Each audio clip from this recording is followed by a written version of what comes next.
Mavitrika ireo tonga manantona amin'ny birao fakakevitra momba ny tanamasoandro etsy amin'ny vilazoary Andotapenaka. Tahaka izao ny tatitra momba ny fahatongavam-ponina sy ny tany voakasika amin'izany hatramin'ny omaly 7 volana Novambra 2024 raha ny isa teo anivon'ny ministeran'ny fanajariana ny tany, toeram-ponenana ary ny asa vaventy. Mitotaly mahery ny 700 ireo nanantona ny birao nanomboka ny fisokafany tetỳ amin'ny vilazoary. Fantatra fa manana tany mahery ny 13 hektara tafiditra anatin'ilay 100 hektara voakasika amin'ny dingana voalohany ny ampany amin'ireo nananton'ireo. Ankoatra izay ireo tany tsy mbola voafaritra mazava. Tompona trano kosa ny 13 amin'izy ireo. Etsy ankilany mahery ny 70 tamin'ireo tonga tetỳ an-toerana no nanantotosa promesse de vente na fanomezany tokony hivarotra.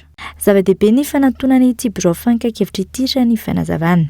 Tena azo lazaina hoe tsy maty antoko fa tena ilaina mihitsy le nandokafana n'le bureau ety amin'ny tanamasoandro satria be dehibe mihitsy ahy ireto olona reto ny tsy mahalala momba ny tanina dia ny olona betsaka izany dia tonga manadiady hoe tafiditra ve ny taninay sa tsy tafiditra, tsy mahana taratasy dia toroana hevitra izy na ampahana taratasy fotsiny no ataony dia toroana hevitra izy dia ampiana amin'ny famonoana ny taratasy no fikarakarana n'ireo onitra izay tokony omena azy.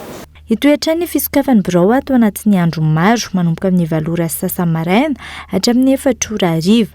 Antsoava trano ataon'ny tompona andraikitry ny ministeran'ny fanajariana ny tany, toeram-ponenana ary ny asa vaventy ho an'ireo tompony tany eny Ambotrimanjaka nanantona ny guichet unique tanamasoandro ho fisorohana ny ayay sy ny tsao mandeha momba ny faritra voakasiky ny tetikasa.